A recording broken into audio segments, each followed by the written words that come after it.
Alhamdulillahirabbil alamin wassalatu wassalamu ala asyrafil anbiya'i wal mursalin wa ala alihi wa sahbihi rasulillahi ajma'in, amma ba'du. Pertama sekali marilah kita mengucapkan puji beserta syukur kehadirat Allah Subhanahu wa taala karena pada siang Jumat yang penuh berkah ini kita semua sudah dapat berkumpul di ruangan komputer SMP Negeri 1 10 Betul Singkarak dalam rangka melaksanakan kegiatan komunitas belajar di sekolah kita ini. Selanjutnya salawat beriring salam kita hadiahkan kepada junjungan kita Nabi besar Muhammad sallallahu alaihi wasallam. Allahumma shalli ala Muhammad wa ala ali Muhammad. Yang terhormat Bapak Kepala Sekolah, Ibu Wakil Kepala Sekolah, Majelis Guru, karyawan dan karyawati SMP Negeri 1 10 Betul Singkarak. Pada hari ini kita semua berkumpul di ruangan ini dalam rangka pelaksanaan acara diseminasi aksi nyata modul 1-4 budaya positif di lingkungan sekolah oleh calon guru penggerak angkatan 9 Ibu Mitra Dewi SSI di SMPN 1 10 Betul Singkarak. Baiklah, marilah kita awali acara kita ini dengan membaca basmalah. Bismillahirrahmanirrahim. Kami akan bacakan susunan acara. Yang pertama itu pembukaan oleh protokol yang sedang berlangsung. Acara kedua itu kata sambutan dari Bapak Kepala Sekolah. Dan acara ketiga nantinya acara inti yang akan disampaikan oleh Ibu Mitra Dewi SSI. Baiklah, kita masuk kepada acara kedua, yaitu kata sambutan dari Bapak Kepala Sekolah. Kepada Bapak Kepala Sekolah dipersilakan.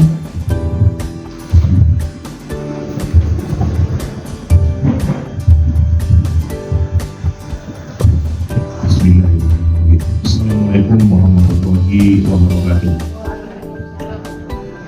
Alhamdulillahirabbil alamin, wassalatu wassalamu ala asyrofil anbiya'i wal mursalin wa ala alihi wa ashabihi rasulillah ajma'in. Asyhadu an la ilaha illallah wa asyhadu anna muhammadar rasulullah sallallahu alaihi wasallam la nabiyya ba'da, amma ba'du. Pertama dan utama sekali kembali kita bersyukur atas Allah Subhanahu wa taala yang mana sampai detik ini beliau masih senantiasa melimpahkan rahmat dan karunia-Nya kepada kita bersama, sehingga dengan rahmat beliau itulah kita bisa berkumpul di ruangan rapor komputer ini dalam rangka melaksanakan diseminasi salah seorang guru penggerak kita, yaitu Ibu Mitra Dewi SSI.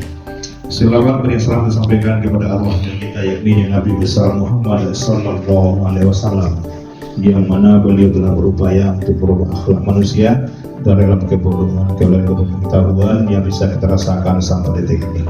Yang sama kita hormati Ibu Wakil Kepala SMP 1 Betul Singkarak, yang sama kita hormati Bapak dan Ibu Mas Guru SMP 1 Singkarak, dan dengan kami muliakan Ibu Mitra Dewi selaku CGP yang akan menyampaikan diseminasi aksi nyata positif yang akan dilaksanakan di sekolah kita ini. Bapak dan Ibu yang kami hormati,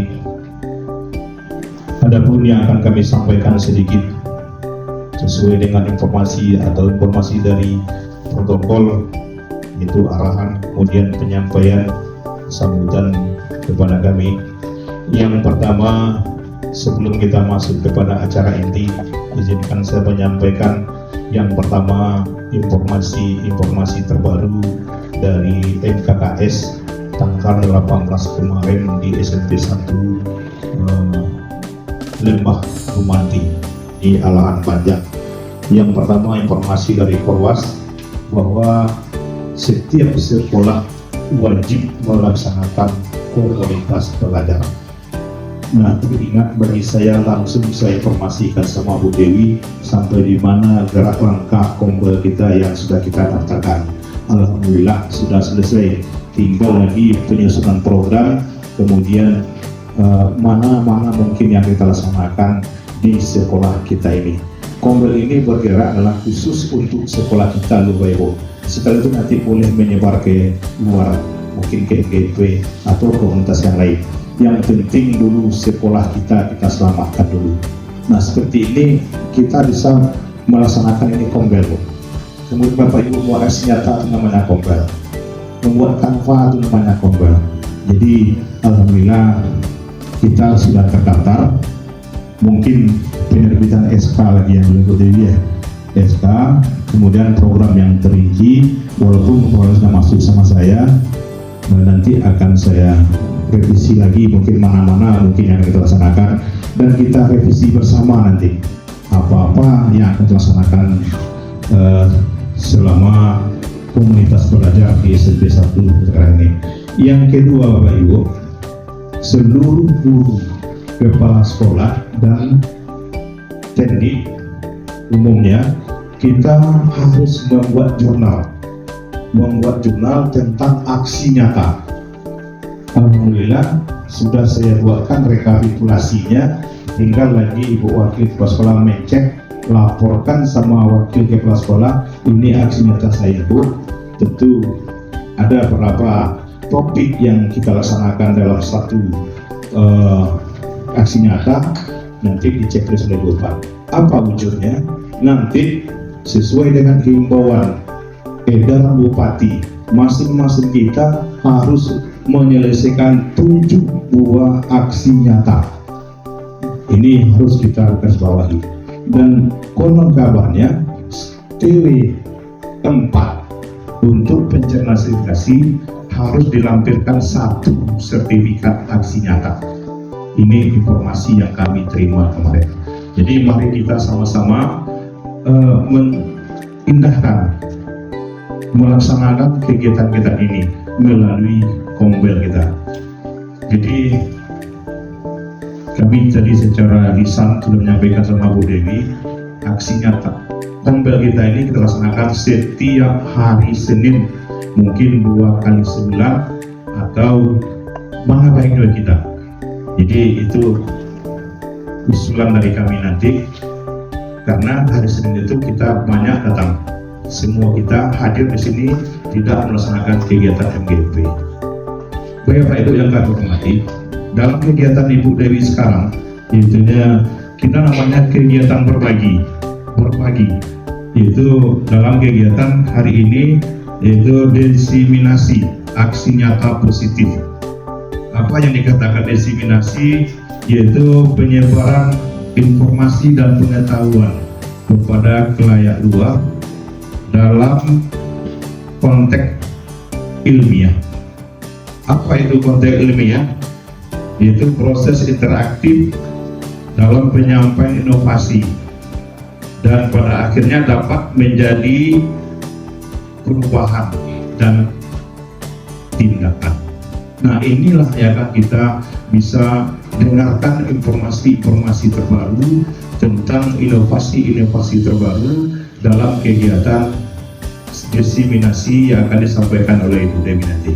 Maka pada kesempatan ini mungkin itu dapat disampaikan, mudah-mudahan kedepannya selanjutnya bisa disampaikan oleh Ibu Dewi selaku CGP Angkatan 9, dan kita semua bisa menimba ilmu dari mereka. Karena kegiatan berbagi ini siapapun bisa mengolah, siapapun bisa mendapatkan informasi pokoknya untuk kemajuan sekolah. Terima kasih. Lebih kurang mohon maaf. Wabillahi taufiq wal hidayah. Wassalamualaikum warahmatullahi wabarakatuh.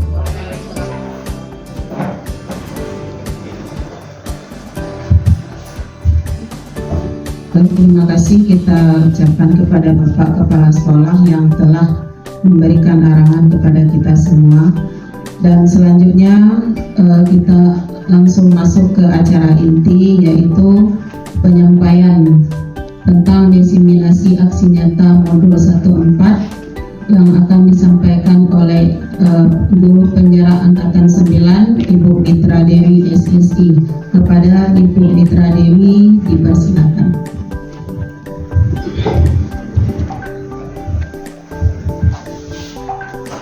Terima kasih Ibu Rektor. Bismillahirrahmanirrahim. Assalamualaikum warahmatullahi wabarakatuh. Pertama, marilah kita mengucapkan syukur kehadirat Allah Subhanahu wa Ta'ala, yang mana berkat rahmat dan karunia beliau kita semua masih bisa berkumpul di ruang Labortik SMP Negeri 1 10 Koto Singkara ini dalam rangka diseminasi aksi nyata modul 1.4 penyebaran budaya positif di sekolah.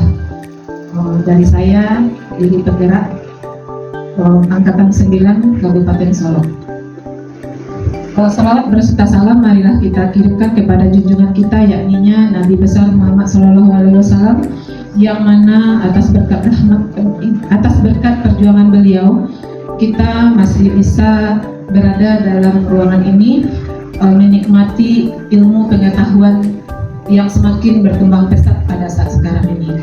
Dan berkat perjuangan beliau mewariskan dua pusaka kepada kita, yakni Al-Quran dan Hadis, yang bisa kita jadikan sebagai pedoman hidup untuk layaknya hidup di masa yang akan datang.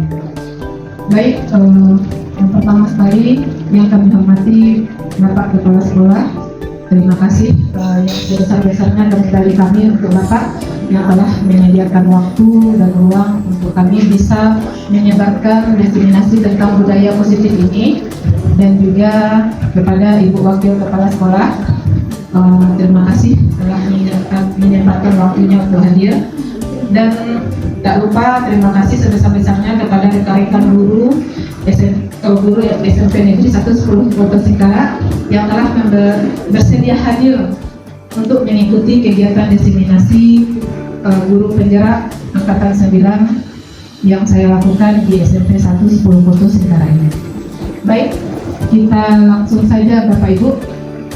Ini adalah salah satu aksi nyata modul 1.4 mengenai budaya positif di sekolah. Kegiatan ini, dalam kegiatan pendidikan guru penggerak, saya didampingi oleh Bapak Fasilitator yang bernama Bapak Fitri Kasmuri, yaitu Kepala Sekolah dari dari SMA 1 Solo Selatan. Dan kemudian didampingi juga oleh pengajar praktik yang bernama Ibu Wahdatul Rahmi, guru SMK 10 Koto di atas. Baik, salam dan bahagia Bapak Ibu hebat. Ini adalah salam dari guru penggerak. Salam dan bahagia. Berarti kalau salam, kita semuanya bahagia. Salam dan bahagia. Baik, sebelumnya kita adakan ice breaking dulu Bapak Ibu. Ikuti apa yang saya tirukan. Ikuti, dulunya adalah ikuti apa yang saya gerakkan. Kita ice breaking sebentar, di tempat duduk saja, tidak apa-apa. Ikuti apa yang saya tirukan. Ya, baik. Pertama tangan di depan, tangan di atas, di depan, tebing. Dulunya ikuti apa yang saya gerakkan. Ulangi lagi, nanti ikuti apa yang ikuti apa yang saya gerakkan, atau apa yang dilihat, atau ikuti apa yang Bapak Ibu lihat. Beda. Ikuti apa yang Bapak Ibu lihat. Tangan di atas, di depan, di atas, di depan, di atas. Iya, hati apa yang dilihat. Ya, sekarang ikuti apa yang Ibu dengar. Apa yang Ibu dengar? Tangan di depan, di atas, di depan, di samping, di atas, di depan. Berarti dari sana kita bisa melihat. Jadi ikuti apa yang dilihat. Jelas ya Bu ya. Jadi banyak yang salah. Jadi bisa dilihat, kita bisa tes diagnostiknya seperti itu. Bapak Ibu dari tidak kinestetik. Terus apa yang didengar? Tapi Bapak Ibu visual. Yang didengar ya audio. pasti Bapak Ibu audio. Jadi salah satu kita bisa tes diagnostik dengan anak, dengan ice breaking juga kita bisa. Baik, kita lanjut Bapak Ibu. Adapun yang melatar belakangi kegiatan ini yaitu adalah menurut Ki Hajar Dewantara, tujuan pendidikan itu adalah menuntun segala kodrat yang ada pada anak. Kita pendidik ini, guru diibaratkan sebagai seorang petani Bapak Ibu. Petani itu cuman memahami cara menanam dan memelihara tanaman. Petani tidak bisa mengubah tumbuhan jagung tumbuh menjadi padi. Seperti itu hakikatnya sebuah pendidikan. Jadi budaya positif di sekolah sangatlah penting untuk diterapkan karena sekolah merupakan salah satu bagian terpenting dalam pertumbuhan dan perkembangan karakter anak. Nah, salah satunya yaitu kita membentuk lingkungan kelas yang memiliki budaya yang positif. Mungkin salah satunya dengan membuat kesepakatan kelas atau keyakinan kelas. Nah, Ki Hajar berkata, pendidikan itu bukanlah tabula rasa. Anak bukan kertas kosong yang bisa digambar sesuai keinginan orang dewasa. Namun, anak lahir dengan kekuatan kodrat yang masih samar-samar. Nah, tujuan pendidikan adalah menuntun atau kita memfasilitasi, membantu anak untuk menebalkan garis samar-samar tersebut agar dapat memperbaiki laku yang menjadi manusia yang seutuhnya. Itu menurut Ki Hajar Dewantara.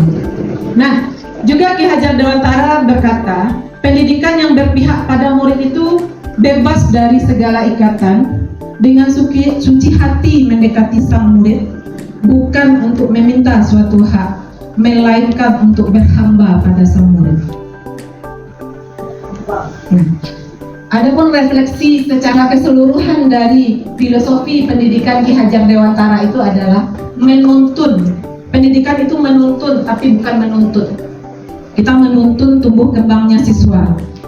Yang kedua, merdeka dengan menghormati kemerdekaan orang lain.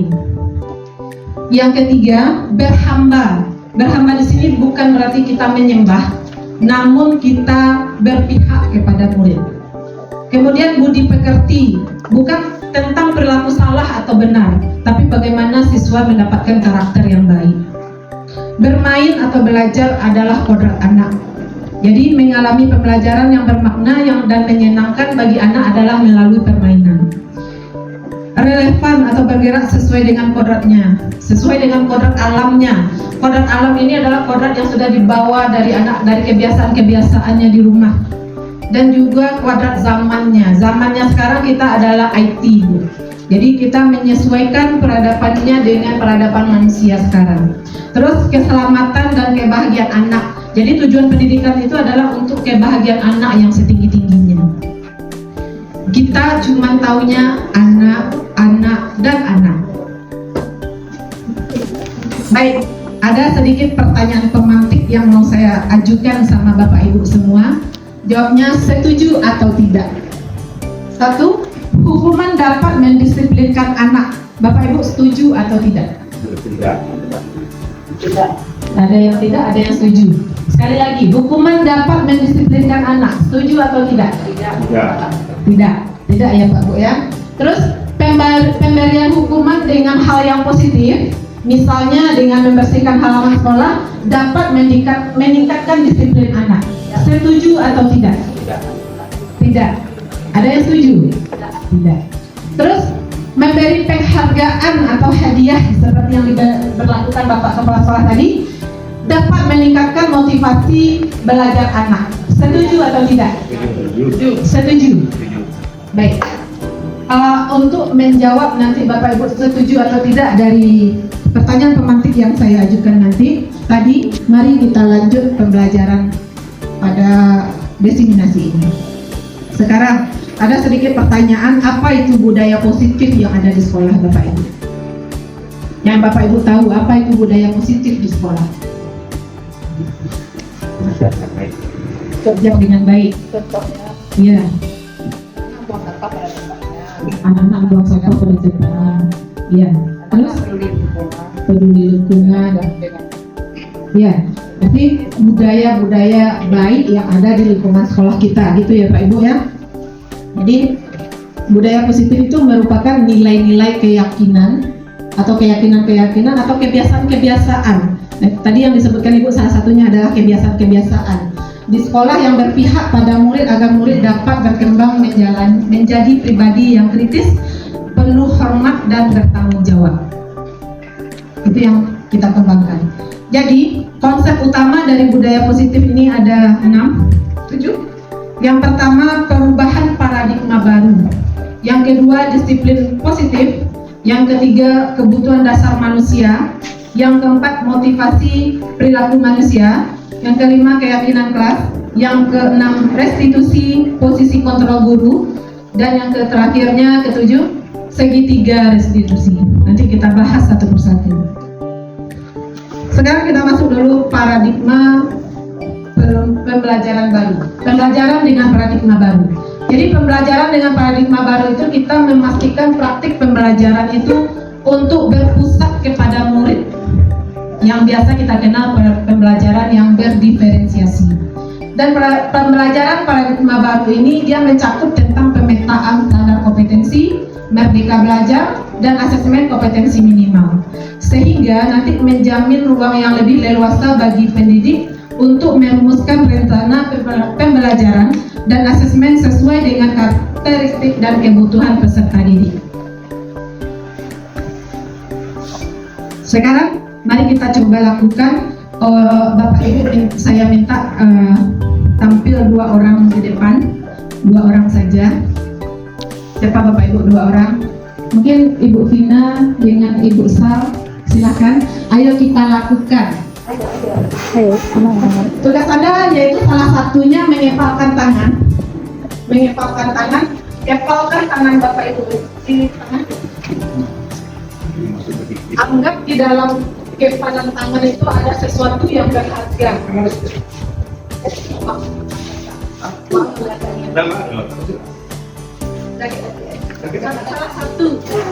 Salah satu siapa yang mau menyepakkan tangan? Ayah. Coba. Salah satu menyepakkan tangan. Anggap ada sesuatu yang berharga di dalam kepalan tangan itu. Nah, tugas Ibu yang satu lagi membujuk.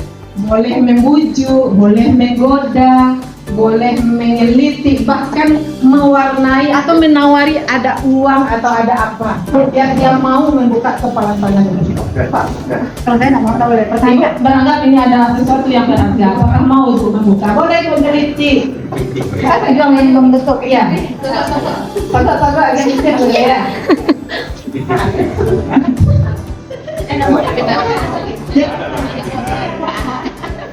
Bingka. Iya, silakan duduk. Dan ampun.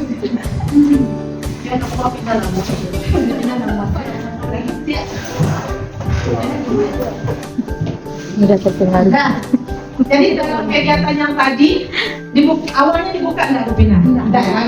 Susah dia buka kan? Tapi akhirnya dia buka. Kenapa Ibu buka?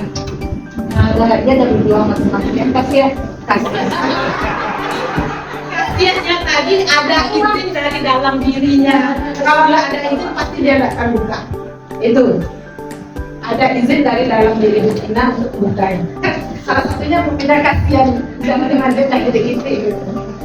Nah, jadi dalam kegiatan ini menurut Bapak Ibu sesungguhnya siapa yang memegang kendali atau kontrol untuk membuka atau menutup telapak tangan yang menutup?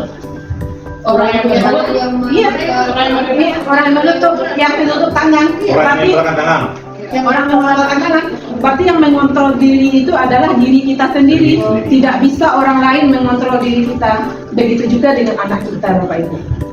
Mereka yang mengontrol dirinya. Nah, perubahan paradigma stimulus ini yaitu perubahan dari stimulus respon menjadi teori kontrol atau teori pilihan. Jadi siapa tadi sesungguhnya yang memiliki kontrol? Diri kita sendiri. Mungkin dulu stimulus responnya kita mencoba mengubah orang agar berpandangan sama dengan kita. Tidak bisa. Teori kontrolnya kita berusaha memahami pandangan orang lain tentang dunia. Kemudian mungkin kita berperilaku buruk kita lihat sebagai suatu kesalahan. Ya Pak Ibu, biasanya berperilaku buruk kita lihat sebagai satu kesalahan. Namun kita berubah lagi, semua perilaku itu memiliki tujuan. Kemudian, orang lain bisa mengontrol saya. Benar? Orang lain bisa mengontrol saya? Tidak. Cuman saya yang bisa mengontrol diri saya. Terus saya bisa mengontrol orang lain. Betul Ibu? Tidak. Cuman Anda tidak bisa mengontrol orang lain. Terus pemaksaan ada pada saat bujukan gagal. Ya. Kita lakukan kan? Pemaksaan, tapi sebenarnya jangan dipaksa. Ajaklah mereka berkolaborasi dan konsensus menciptakan pilihan-pilihan baru. Kemudian, modal berpikir kita menang dan kalah. Ada yang menang, ada yang kalah. Tapi teori kontrol dia disuruh kita berpikir menang, dan selalu menang. Nah, jadi perubahan paradigma stimulus respon ini kepada pendekatan teori kontrol ini ditemukan oleh Stephen R. Covey dalam bukunya Principal Concept Leadership. Dia mengatakan bahwa bila kita ingin membuat kemajuan perlahan, sedikit-sedikit ubahlah sikap atau perilaku Anda. Namun bila kita ingin memperbaiki cara-cara utama kita, maka kita perlu mengubah kerangka acuan kita. Ubahlah bagaimana Anda melihat dunia, bagaimana Anda berpikir tentang manusia, dan ubahlah paradigma Anda, skema pemahaman dan penjelasan aspek-aspek tertentu tentang realitas. Baik, sekarang kira-kira mana yang lebih tepat Bapak Ibu? Disiplin merupakan sesuatu yang dilakukan seseorang pada orang lain untuk mendapatkan kepatuhan, atau disiplin merupakan sesuatu cara untuk mengontrol diri, mengendalikan diri, untuk memilih tindakan yang mengacu nilai-nilai yang kita hargai. Mana yang lebih tepat Bapak Ibu? Yang kedua. Berarti kita sepakat ya Pak Ibu, disiplin itu merupakan sesuatu cara untuk mengontrol diri, mengendalikan diri, untuk memilih tindakan yang mengacu pada nilai-nilai yang kita hargai. Nah, berarti disiplin itu berarti kita mulai dari diri kita. Nah, disiplin itu adalah pendekatan dengan menumbuhkan kesadaran yang didorong dalam diri anak, tanpa hukuman, tanpa hadiah. Itu yang namanya disiplin, tanpa hukuman, tanpa hadiah. Namun, mengajak anak untuk bertanggung jawab, mengembangkan kesadaran diri anak sehingga anak memilih motivasi intrinsik, bukan ekstrinsik. Jadi kalau disiplin kita mulai tanpa hukuman, tanpa hadiah, itu motivasi yang muncul itu adalah motivasi dari dalam dirinya, bukan dari luar. Nah, nilai-nilai kebajikan universal itu dari tujuan pendidikan adalah menciptakan murid-murid yang memiliki disiplin sehingga berperilaku positif dengan mengacu pada nilai-nilai kebajikan universal. Kemendikbud telah merancang nilai-nilai kebajikan universal yang kita dapatkan di dalam pendidikan Merdeka Belajar ini, yaitu profil pelajar Pancasila, di mana ada 6 dimensi di sana: beriman, bertakwa kepada Tuhan, berakhlak mulia, mandiri, bergotong royong, berkebinekaan global, bernalar kritis, dan kreatif. Dan ada elemen-elemen kunci per dimensi itu untuk menjunjung agar anak kita memiliki nilai-nilai kebijakan universal ini. Kita lanjut, ada 3 motivasi perilaku manusia, di mana motivasi ini bisa kita maknai sebagai alasan kuat untuk melakukan sesuatu tindakan.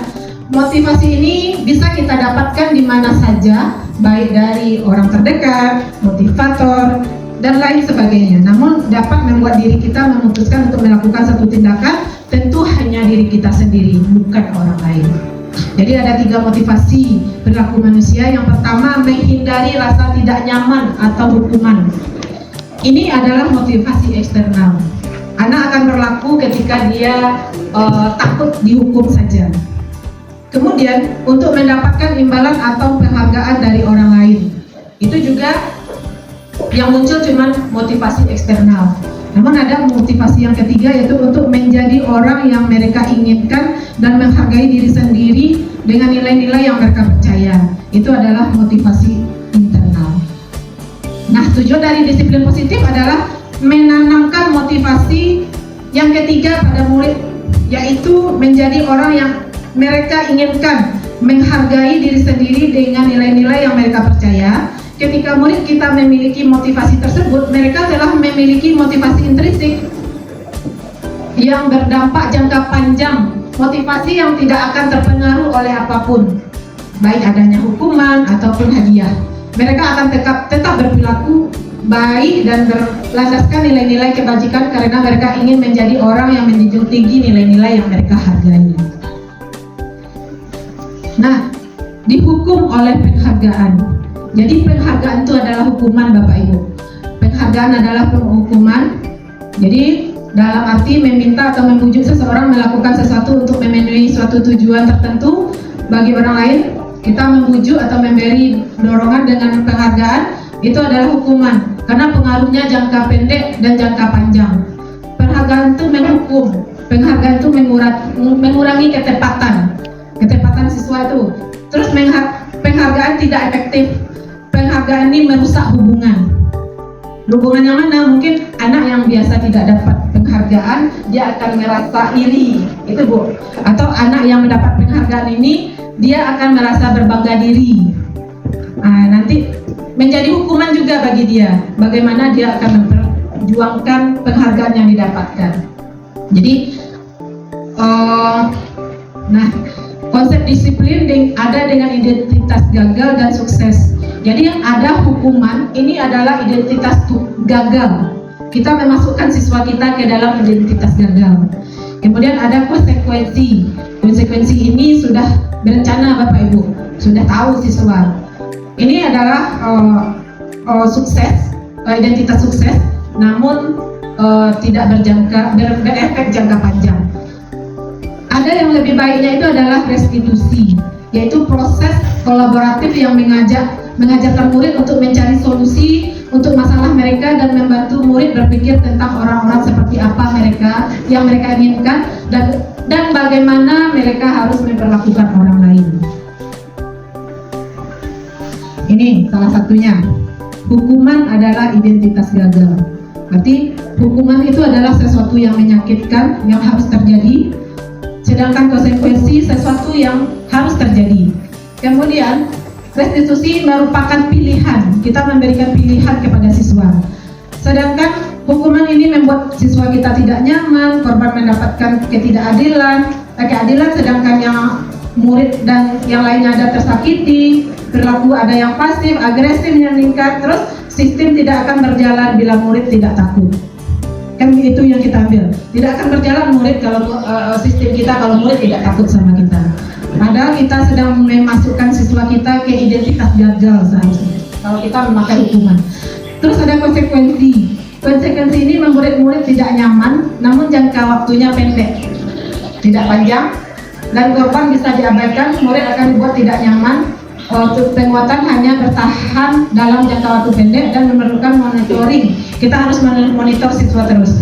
Sedangkan restitusi menguatkan untuk murid dalam jangka waktu yang panjang. Korban mendapatkan ganti dan murid akan mendapatkan penguatan. Sedangkan masalah terpecahkan dan murid belajar bertanggung jawab untuk perilakunya.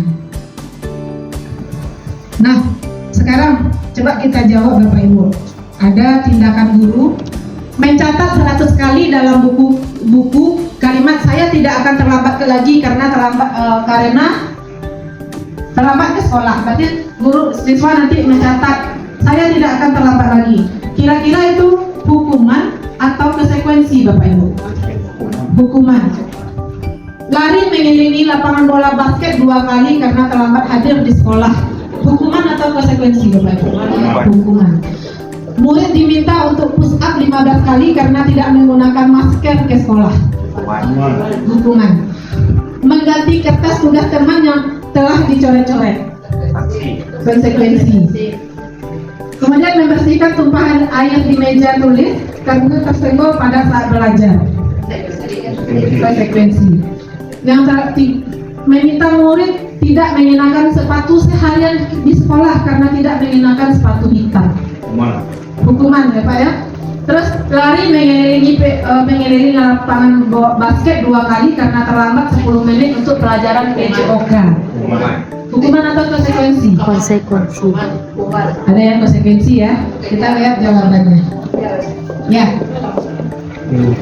Konsekuensi karena itu di mata pelajarannya. Iya. Bisa jadi tadi anak itu emang lari dulu. Gitu. Kalian lihat ya Pak Ibu. Jadi seluruh tindakan manusia itu memiliki tujuan tertentu. Semua yang kita lakukan adalah usaha terbaik kita untuk mendapatkan apa yang kita inginkan. Ketika mendapatkan apa yang kita inginkan, sebetulnya saat itu kita dapat memenuhi satu atau lebih dari kebutuhan dasar. Jadi kebutuhan dasar manusia itu ada 5: bertahan hidup, kesenangan, kasih sayang, kebebasan, dan penguasaan. Jadi semua tingkah laku siswa itu adalah untuk memenuhi kebutuhan dasarnya. Coba kita jawab. Ini kira-kira kebutuhan dasar yang mana Bapak Ibu? Ada penguasaan, ada kasih sayang, ada kesenangan, ada kebebasan. Ini kira-kira. Ibu dulu bilang aku tidak boleh bersenandung sewaktu mengerjakan tugas. Katanya kelas harus tenang, tidak ada suara, padahal kan aku suka dan senang bernyanyi. Kebutuhan dasar yang mana itu Bapak Ibu? Ibu guru bilang aku tidak boleh bersenandung sewaktu mengerjakan tugas. Katanya kelas harus tenang, tidak ada suara, padahal kan aku suka dan senang bernyanyi. Yang mana Bapak Ibu? Kesenangan. Ya, kesenangan ya Bapak Ibu. Terus ibu guru tidak menyapaku hari ini, padahal aku pakai jepit rambut yang baru. Yang mana itu Bapak Ibu? Ada kasih sayang, kebebasan, kesenangan, penguasaan. Yang 4 itu jawabannya. Kasih sayang. Ibu guru tidak menyapaku hari ini. Kebebasan itu atau kasih sayang? Kasih sayang. Nah, Yang itu lebih diperhatikan. kasih sayang kayaknya Bu. Karena dia ingin dipuji, ingin apa? Itu kasih sayang. Ingin diperhatikan. Terus aku bosan masa belajarnya cuma gitu-gitu aja, dengerin ibu gitu aja, kita mendengarkan ibu guru aja. Itu kebutuhan yang mana Bapak Ibu? Kebebasan. Pilihnya ini pilihannya.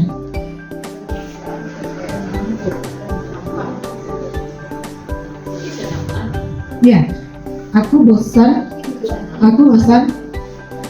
masa belajarnya cuma gitu-gitu aja, dengan ibu guru aja. Bosan. Ya kan siswa kita bosan, berarti dia butuh kesenangan. Terus aku sebel gambarku tidak rapi, malah ibu guru nunjukin ke teman-temanku di depan kelas.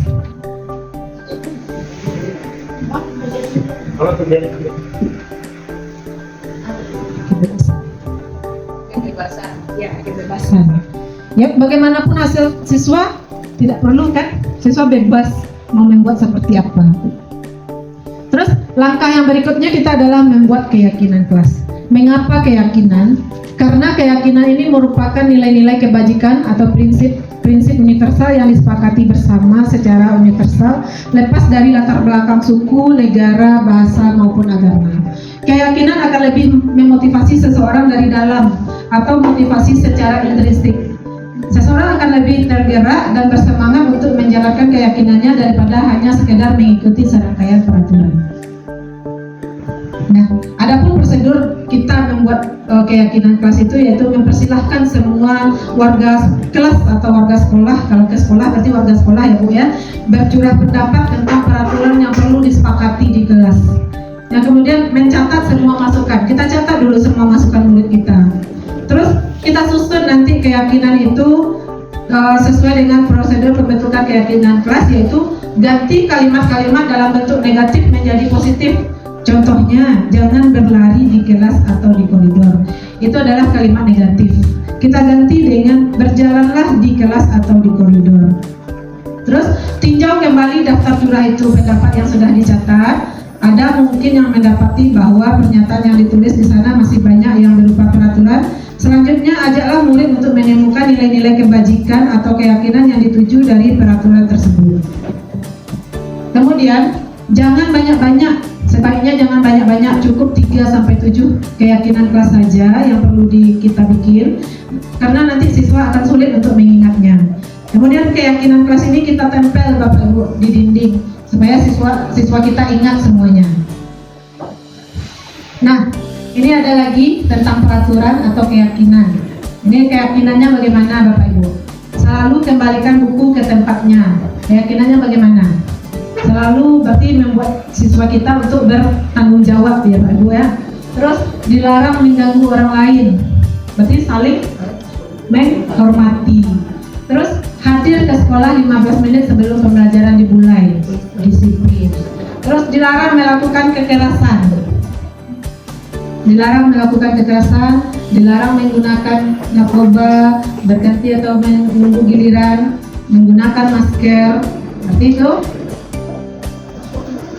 tentang keselamatan, menghormati orang lain dan kesehatan. Terus ada jangan berlari di kelas, itu tentang keselamatan dan keamanan siswa. Ini keyakinan, salah satu contoh keyakinan kelas sudah dibikin kemarin bersama kelas 9. Rata-rata kalau dapat bukan per mata pelajaran, tapi per wali kelas membuat keyakinan kelasnya Bapak Ibu. Membuat keyakinan kelas itu mendorong siswa kita untuk sadar karena itu datangnya dari dia. Sadar dia dengan keyakinan yang telah disepakati. Mungkin contohnya kami di IPA datang tepat waktu, saling menghormati dan menghargai, saling mendengarkan, mengucapkan tolong dan terima kasih, dan melakukan tugas dengan ikhlas. Itu contohnya yang saya buat kemarin di kelas 9A, 9B, lagi pula ini yang saya tampilkan adalah 9A. Nah, untuk sementara waktu kita ikuti. Nanti kan kita ada revisi-revisinya. Kalau tidak, kita revisi terus. Jadi keyakinan kelas ini kita tinjau terus pelaksanaannya. Sehingga dengan adanya keyakinan kelas nanti siswa akan terbiasa. Nah, ada 5 posisi kontrol. Yang pertama, penghukum, pembuat merasa bersalah, menjadi teman, pemantau, dan manajer. Kira-kira kita selama ini masuk ke posisi yang mana Bapak Ibu? Jawab di dalam hati kita saja. Jadi ini ada 5 posisi kontrol ini, dia akan memunculkan motivasi, identitas kontrolnya, kemudian motivasinya mungkin ada yang dari luar, dari dalam, dan ini identitas anaknya itu kalau penghukum, pembuat orang bersalah itu adalah identitas gagal Bapak Ibu.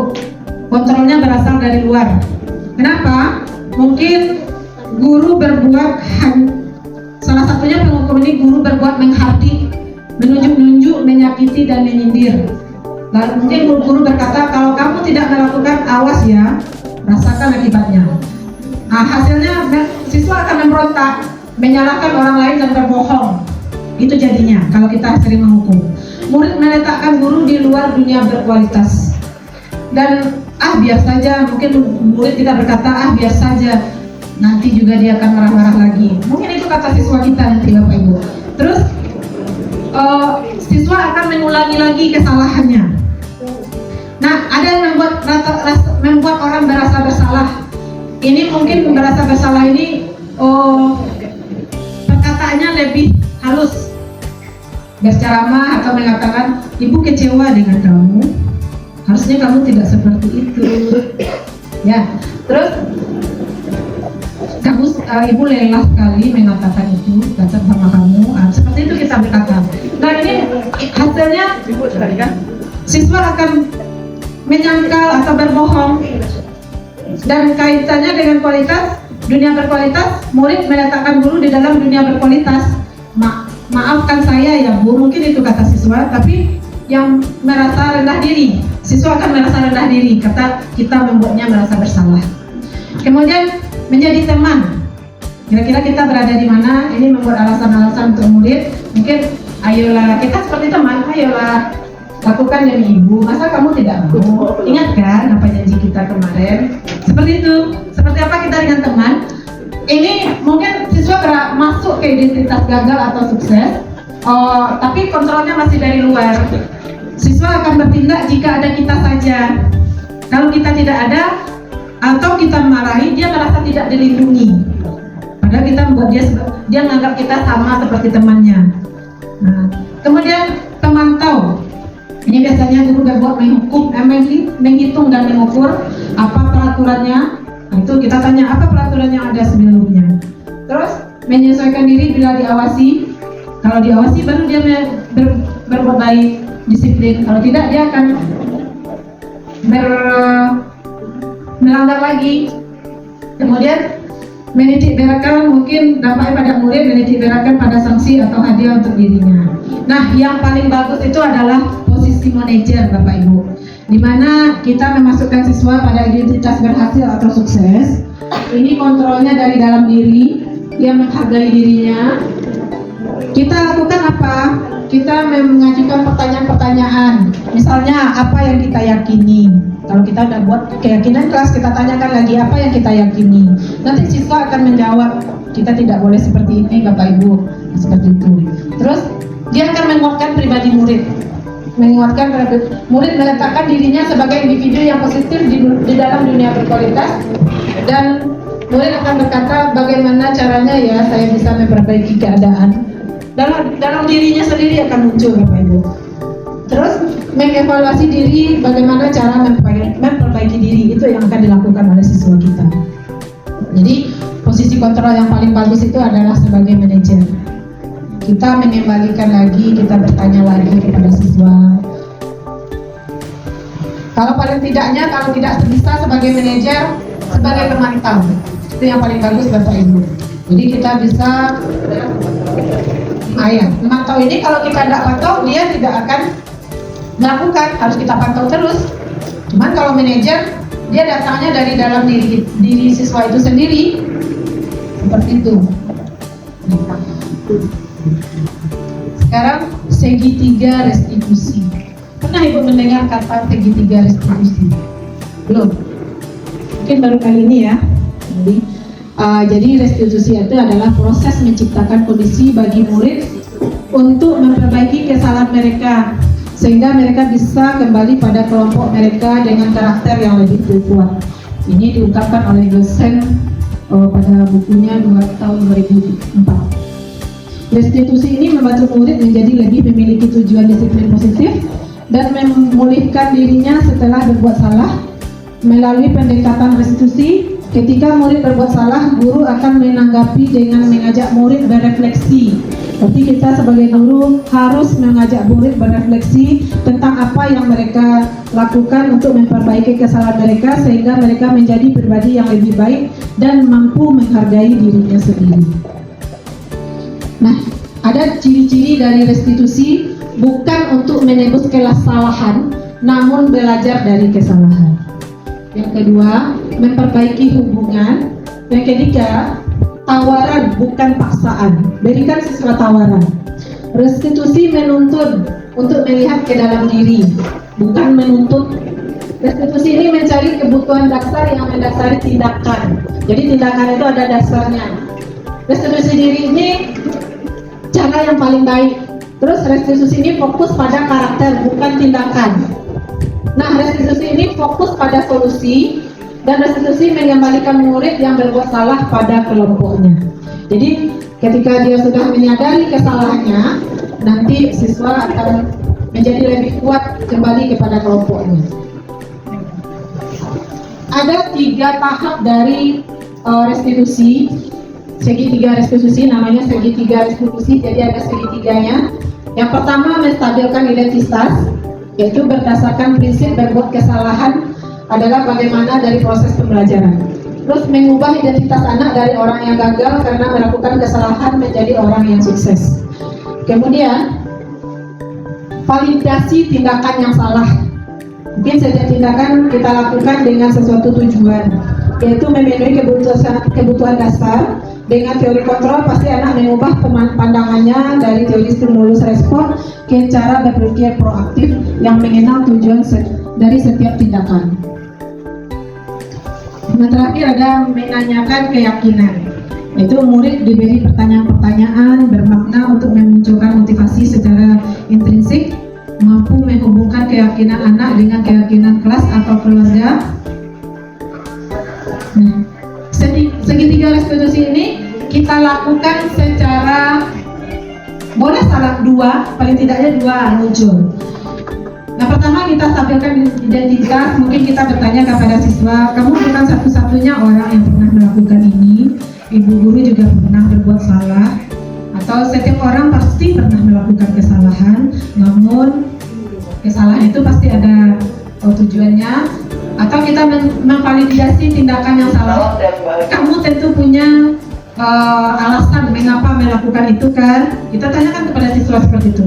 Adakah cara yang lebih efektif untuk mendapatkan apa yang kamu butuhkan? Itu. Terus mungkin nanti kita yang ketiga menanyakan keyakinan. Kira-kira keyakinan kelas yang mana yang telah kita sepakati? Kamu menjadi orang yang seperti apa? Itu yang kita lakukan dalam segitiga restitusi. Ini ada sedikit contoh segitiga restitusi yang sudah saya lakukan dengan kelas anak kelas 7B. Kebetulan dia berkata kotor kemarin itu saya lagi mengajar.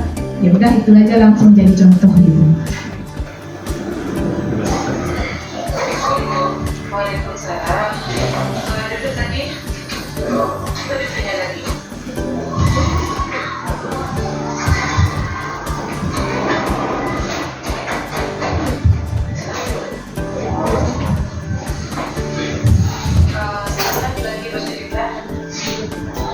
Tadinya saya pesan kok saya diganggu belajar padahal saya sedang konsentrasi. Jadi apakah dengan melakukan kata-kata kotor itu adalah solusi menurut Zaki? Tidak kok, jadi saya keceplosan. Saya tidak sengaja karena saya emosi. Zaki, apakah kamu tahu mengeluarkan kata-kata kotor itu tidak hanya bermasalahnya dengan manusia saja, tapi Allah juga benci dengan orang yang mengeluarkan kata-kata kotor itu. Ya kok. Baik, Ibu tidak ingin terus mengungkit kesalahan Zaki. Kamu sudah tahu kan kalau kamu berbuat salah? Ya. Sekarang Ibu ingin mencari penyelesaian bersama-sama. Sama-sama kita berpikir apa yang bisa kita lakukan untuk memperbaiki situasi ini. Kamu melakukan pasti punya alasan, bukan Zaki? Pasti kamu ingin diakui dan dihargai karena sedang membuat tugas, bukan? Ayo. Sekarang mari kita bicara tentang keyakinan kelas atau keyakinan sekolah yang kita sepakati bersama. Apa yang kita percaya dan apa yang belum ditunjukkan. Ayo, apa? Kita harus saling menghormati dan saling menghargai salah satu dengan yang lainnya. Kita tidak boleh berkata kotor di dalam kelas. Kita harus bersikap baik dan hormat sama orang lain. Kamu mengingat baik kepada kesepakatan kelas yang dan keyakinan kelas yang sudah kita sepakati. Apakah dengan mengeluarkan kata-kata kotor di depan guru kamu menghargai dan menghormati guru Zaki? Yo, Sekarang apa yang bisa kamu lakukan untuk menyelesaikan masalah ini? saya minta maaf. Minta maaf itu sangat saya tadi, tapi bagaimana kedepannya? Saya berjanji tidak dimulai lagi kok. Oke, pegang janjimu ya, dan jangan ulangi lagi kesalahan tersebut. Iya kok, masih kok. Iya, sama-sama. Sekarang silakan kamu masuk lagi ke kelas lagi. Iya kok. Salam. Nah, itu Bapak Ibu salah satu contoh segitiga restitusi yang saya praktekkan dengan anak. Cuman kalau dipraktekkan langsung itu pernah Pak. Cuman anak jawabannya agak kaku. Nah, Bapak Ibu, jadi budaya positif itu sangat penting di dalam sekolah. Itu demi mewujudkan pembelajaran seperti yang diungkapkan oleh Ki Hajar Dewantara, di mana kita itu menuntun tumbuh kembangnya siswa sehingga muncul motivasi intrinsik dari dalam siswa, sehingga karakter yang diharapkan nanti sesuai dengan nilai-nilai universal pendidikan yang diharapkan. Demikian penampilan kami tadi. Kami buka sesi bertanya. Silakan Bapak Ibu, ada yang mau bertanya? Dari tayangan tadi ya, kan ada penjelasan tentang restitusi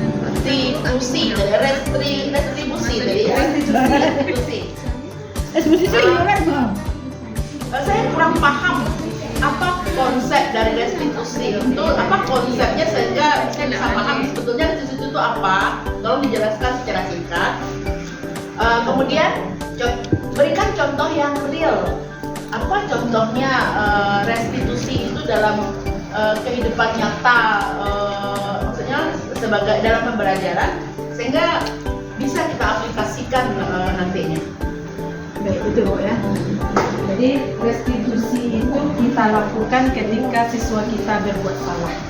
Jadi proses yang kita lakukan, kita menciptakan kondisi bagaimana murid itu memperbaiki kesalahannya itu sehingga mereka bisa kembali pada kelompok mereka dengan karakter yang lebih kuat. Jadi kita memberikan ada 3 tahapnya tadi Bu, kita memberikan per tahapnya. Yang pertama validasi, ada 3 tahap segitiga restitusi itu. Yang pertama kita menstabilkan identitas. Kita mengajak siswa kita ini untuk menyadari kesalahannya sendiri, bukan kita yang menunjuk dia salah. Oh, jadi menstabilkan itu dia menyadari kesalahannya dulu. Menstabilkan. Dia menyadari kesalahan. Dia yang menyadari, dia yang menyebutkan kalau dia salah. Setelah itu kita validasi kesalahannya itu. Apakah berbuat salah itu wajar atau bagaimana? Biarkan dia menjawab sendiri. Jadi akan tumbuh motivasi dari dalam diri siswa itu sendiri. Kemudian baru kita tanyakan keyakinan kelas itu, makanya kita harus membuat keyakinan kelas dulu. Apa keyakinan yang sudah kita sepakati di dalam kelas itu? Nanti, oh berarti ini melanggar keyakinan mengenai tidak menghormati, tidak saling menghargai. Misalnya kan tadi ada siswa yang berkata kotor di dalam kelas. Itu dia merasa berarti dia tidak menghargai temannya, tidak menghargai gurunya. Nanti dia akan tumbuh dari dirinya apa yang harus dia lakukan. Berarti dia harus minta maaf. Menyuruh siswa minta maaf itu gampang. Menyuruh siswa melakukan karena hukuman itu gampang. Dia akan melakukan ketika kita suruh saja. Tapi kalau kita melakukan restitusi, itu muncul dari dalam dirinya. Kesadaran. Jadi restitusi itu ada 3 tahapan yang kita lalui dalam memproses anak yang bermasalah. Yang pertama tadi mengapa tadi? Menstabilkan identitas, artinya secara sederhananya kalimatnya dia menyadari kesalahannya. Yang kedua memvalidasi ini maksudnya itu Bagaimana? Mungkin memvalidasi ini kita bertanya kepada siswa, apa alasan mereka berbuat seperti itu? oh berarti Dasarnya, latar belakang perilaku kita itu, melakukannya. ya perilaku itu adalah ada dasarnya, ada dasarnya apa yang mereka lakukan. Kenapa? Mungkin karena dia sedang emosi, dia emosi, maka dia berkata kotor kepada kawan. Nah kita nanti menstabilkan, itu kan memberikan menanyakan keyakinan mana yang mereka langgar sehingga mereka sadar dengan sendiri. Kayak langkah terakhirnya Ya, menanyakan keyakinan kelas yang kita sepakati seperti itu. dan terima kasih untuk jawabannya. Insya Allah saya mengerti. Baik, mungkin demikian. Ada pertanyaan dari yang lain Bapak Ibu? Tidak ada ya? Mungkin hanya itu yang dapat saya sampaikan. Terlebih terkurang, saya ucapkan terima kasih kepada Bapak Ibu semuanya. Salam guru penggerak, bergerak, menggerakkan. Assalamualaikum warahmatullahi wabarakatuh.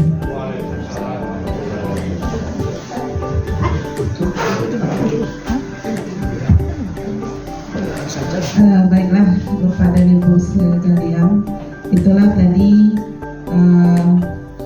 penyampaian tentang desiminasi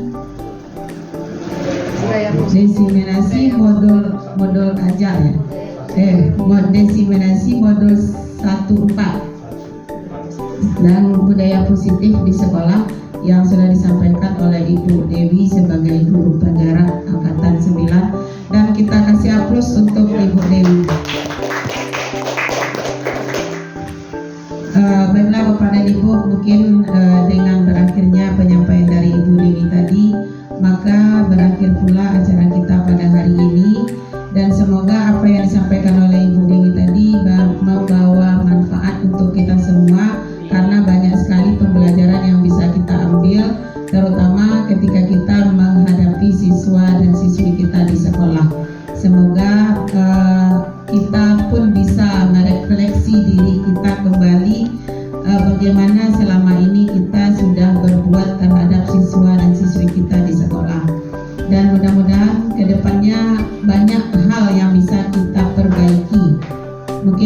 itu yang bisa kita ambil pelajaran mungkin juga bagi kita masing-masing.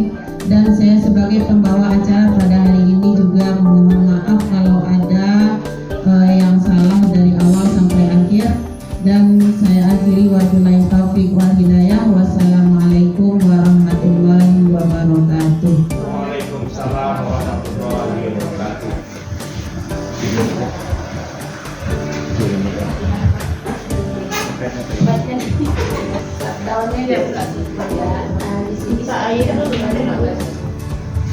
Terima kasih banyak disampaikan kepada Ibu Dewi Fitriani selaku Guru CGP Angkatan 9 yang telah menyampaikan diseminasinya tentang modul 1.4 budaya positif di sekolah. Mudah-mudahan apa yang beliau sampaikan tadi bisa kita terapkan di sekolah kita.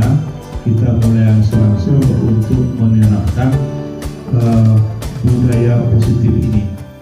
Kalau kita lihat dan kita dengar tadi, sangat besar pengaruhnya dan bisa kita tindak lanjuti seandainya ada siswa-siswa kita yang melanggar aturan-aturan sekolah. Jadi kepada Bapak dan Ibu, kami mengajak mari kita sama-sama membudayakan budaya positif di sekolah kita ini. Jadi sekali lagi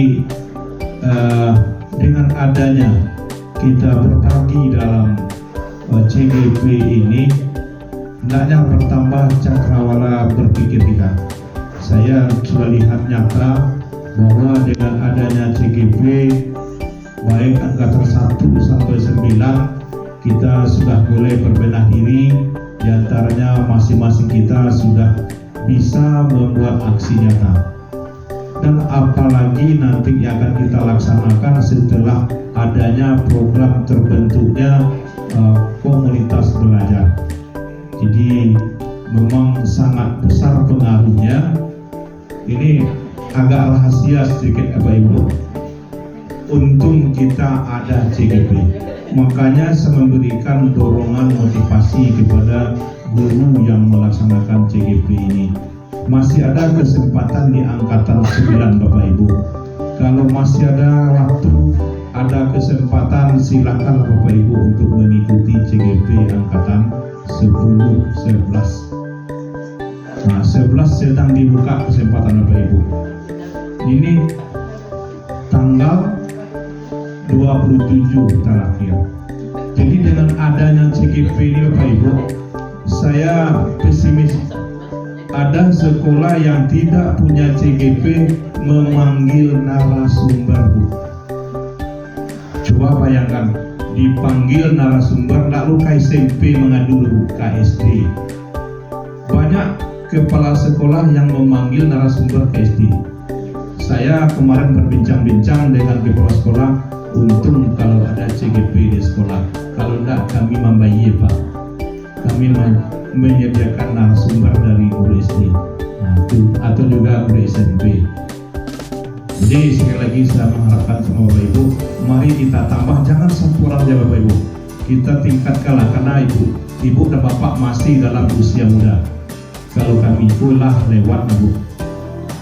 Tapi walaupun demikian, sekolah penggerak saya juga masuk dulu, guru penggerak saya juga masuk bersama Bu Pak, tapi karena usia sudah kelewatan, jadi tidak masalah dari kami dulu. Jadi itu kami mohon kepada Bapak Ibu yang muda-muda, mari kita ikuti jejak daripada Ibu Fitriani ini ke depannya, supaya sekolah kita tidak dipandang sebelah mata oleh warga sekolah lainnya.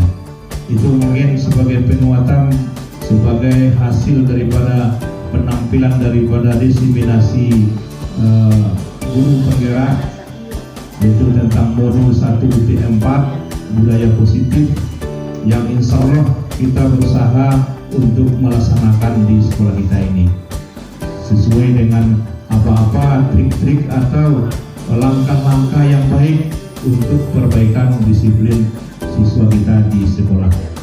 Terlebih terkurang saya mohon maaf. Wabillahi taufiq hidayah. Assalamualaikum warahmatullahi wabarakatuh. I will always remember